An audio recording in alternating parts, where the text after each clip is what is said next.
I hate bar chords. Okay, I don't really hate bar chords, but I know a lot of people who do, and I know why. So I want to, in this lesson, quick lesson, I want to show you why people hate bar chords and what you can do about it. So I'm going to talk about one specific bar chord, and of course there are lots of different bar chords, but the main ones people know and may get hung up by are what we call an E-shaped bar chord. In this case, I'm playing a G chord at the 3rd fret. Also, there's this A-shaped bar chord. I'm not going to worry about that. I'm just going to worry about this one E-shaped bar chord. Why do people hate this so much? Well, you have to lay this first finger over all 6 strings, and you have to try to get all the 6, the 2nd, and the 1st string to sound. I just had a problem there getting the 2nd string sound. Now, quite frankly, I don't use bar chords a lot, but they can be great because you can strum them, get a big full sound.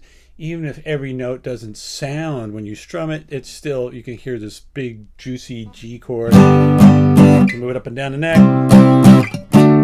to get other chords. But if you pick that particular chord,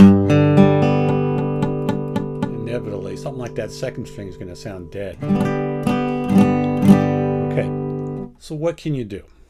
Here's a few options. You don't actually need to make this full chord.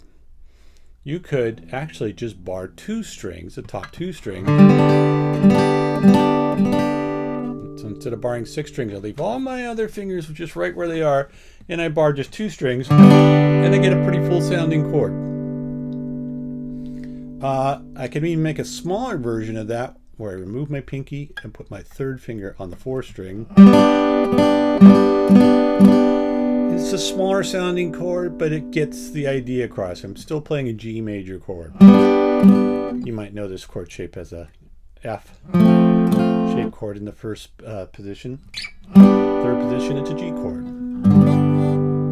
All right, so rather than bar all 6 strings, just bar 2 strings. And you can either play a 4-string version of that chord or a 5-string version of that chord. Now, I do a lot of finger picking, and what I tend to do, and blues finger picking in particular, is to make this 4-string version of the chord and wrap my thumb over the top of the 6th string to get that 6th string to sound. So when I play an alternating bass between the 6th and 4th string, I can get my thumb to go back and forth, and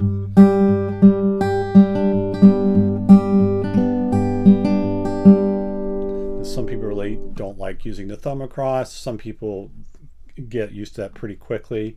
It's just another option rather than going, you do this, and then you also have your pinky free.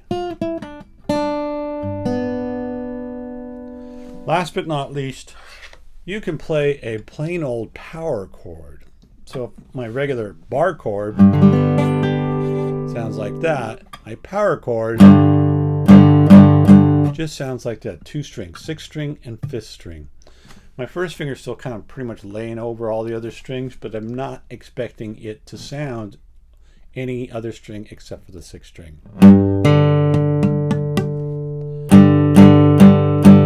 Now, you lose something there, of course. You don't get the major chord. It's really a major chord. If that's what you really want, you need to play the full bar or one of these other versions we talked about earlier. But if you just want to play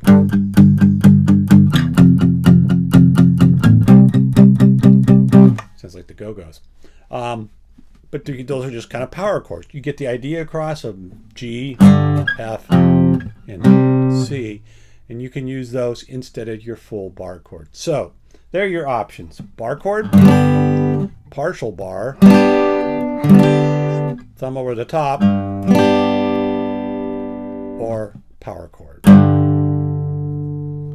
I actually really kind of like bar chords.